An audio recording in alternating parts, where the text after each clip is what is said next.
fed myself up with fish and chips and wine when I first arrived in Bulawayo to give myself the energy for Matobo National Park the next day. I had dreamt of being able to track rhinos, and here I was in literally a designated intensive protection zone for white and black rhino. When we first got off the truck and entered into the bush, my heart was beating.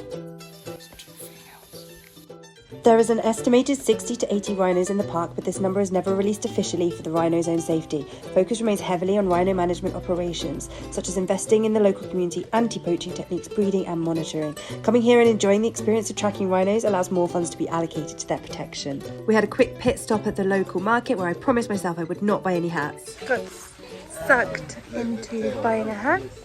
Now, Cecil Rhodes was an imperialist businessman and politician who played a dominant role in Southern Africa in the late 19th century. We were heading up to what felt like the top of the world with the most incredible views to see his resting place. Now, he founded the De Beers diamond firm, which until recently controlled the entire global trade, but he still remains a highly controversial figure and many see him as nothing more than a traditional colonial racist. The Zimbabwean guide actually told me that Zimbabweans and Cecil had a mutual respect, but recently there were calls for his statues to be taken down at Cape Town University, so I'm not sure what to think about him yet personally.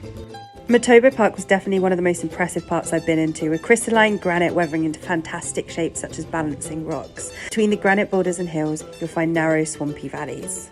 The Black Rhino team put on an absolute spread for lunch, and then this happened.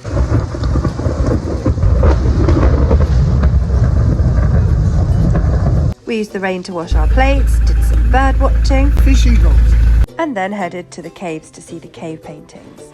Cave paintings today are scattered all the way through Zimbabwe and regularly studied. It was really cool to see them up close and personal. Rock art played a significant role in the landscape and is an invaluable testimony of the strong spirituality of hunter-gatherers that created it and their deep relation to the land which they lived.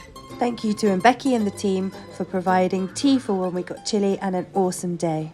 The next day, I woke up so ill, but I had to get to the Khami Ruins before heading on the bus to go over to Victoria Falls. At the Khami Ruins, the discovery of objects from Europe and China shows that Khami was a major centre for trade over a long period of time. The ruins include a royal enclosure or hill complex, which had to be on higher ground than other buildings, stone walls and hut platforms. These bricks are literally just stacked. They're not glued in any way. So the fact that the patterns have remained after all this time is just so fascinating. It's hard to imagine these people weren't bushmen or nomads. They had actual permanent communities here. In this one, there was an estimated 9,000 people living there. Time to head back to catch the bus, but what a fantastic time in Bulawayo.